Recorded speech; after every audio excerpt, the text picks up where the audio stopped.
Putin की इस बीच पश्चिम को सीधी चेतावनी क्या है, ये आपको बता दें। हमारी अगली बड़ी खबर, सीधी वार्निंग क्या आ रही है, ये देखिए। जंग में रूस को हराने के बारे में सोचना बड़ी भूल होगी, ये कहा गया है।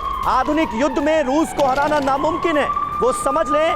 रूस के साथ मॉडर्न वॉर अलग होगी। जब इस बात का जिक्र किया जाता है ब्रिगेडियर थापर, तो ये क्या मैसेज देने की कोशिश है? उधर से टैंक्स की बात हो रही है, तो क्या पुतिन इशारों में ये बताने की कोशिश कर रहे हैं कि जो हमारी एयर पावर है उसका भी आने वाले वक्त में इस युद्ध में इस्तेमाल हो सकता है?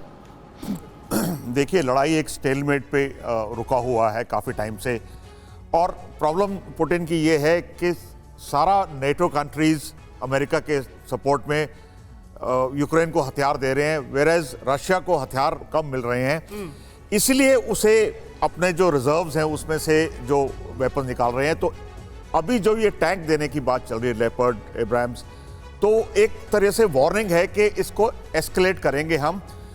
ये ड्रैगन फ्रूट की खेती करके हर एकड़ में हर साल 12 लाख तक कमा लेते हैं।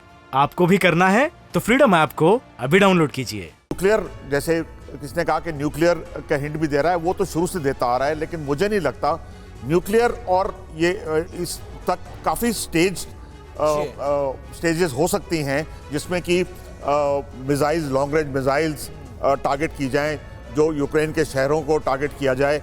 उसके बाद एयरफोर्स का ज़्यादा इस्तेमाल किया जाए। न्यूक्लियर तो और केमिकल वगैरह तो बहुत बात की बात है। तो रशिया एक तरीके से हिंट दे रहा है कि आप इसको हथियार देना ठीक है सर, और इस हिंट को और भी समझने की कोशिश करते हैं। इन सब के बीच देखिए, इसी से जुड़ी एक और बड़ी खबर है। यूक्रेन वॉर के बीच रूस में स्टालिनग्राद की सालगिरह, स्टालिनग्राद युद्ध की सालगिरह पर रूस की परेड, युद्ध के 80 साल पूरे होने पर रशियन मिलिट्री की परेड है। परेड में रूसी सैनिकों, टैंक्स और प्लेन्स ने अपना दम दिखाए। देखिए, तस्वीर आपको दिखा रहे हैं। परेड के जरिए युद्ध के पक्ष में माहौल बनाने की कोशिश की गई है। ओपी तिवारी सर, मेरा सवाल आपसे, देखिए यहां पर दो बड़ी विरोधाभासी बातें हैं। एक तरफ लगातार यह कहा जा रहा है एक्सपर्ट्स की तरफ से कि रूस इस वक्त हथियारों की कमी का सामना कर रहा है, यही वजह है कि दूसरी, चाहे ईरान हो या फिर नॉर्थ कोरिया, ऐसे देशों पर निर्भर। दूसरी तरफ पुतिन धमका रहे हैं कि अगर आपने अब्राम या फिर लेपर्ड दिया तो बहुत विध्वंसक होगा। कहीं ऐसा तो नहीं कि साइकोलॉजिकली खेलने की कोशिश कर रहे हैं पुतिन? तो सही है, साइकोलॉजिकल वॉरफेयर में रूस अब उनके बराबर आने की कोशिश कर रहा है। जहां तक मैं सोच रहा हूं कि अब पहुंच चुका है। पहले ये लड़ाई दिखाई जा रही थी कि यूक्रेन को तंग करने के लिए रशिया टेररिस्ट काम कर रहा है, लेकिन अब पुतिन इस लेवल पर पहुंच चुके हैं कि ताकि लोगों में राष्ट्रीयता की भावना, पैट्रियटिज्म और नेशनलिस्ट की भावना जगा सके, and he is getting successful in this.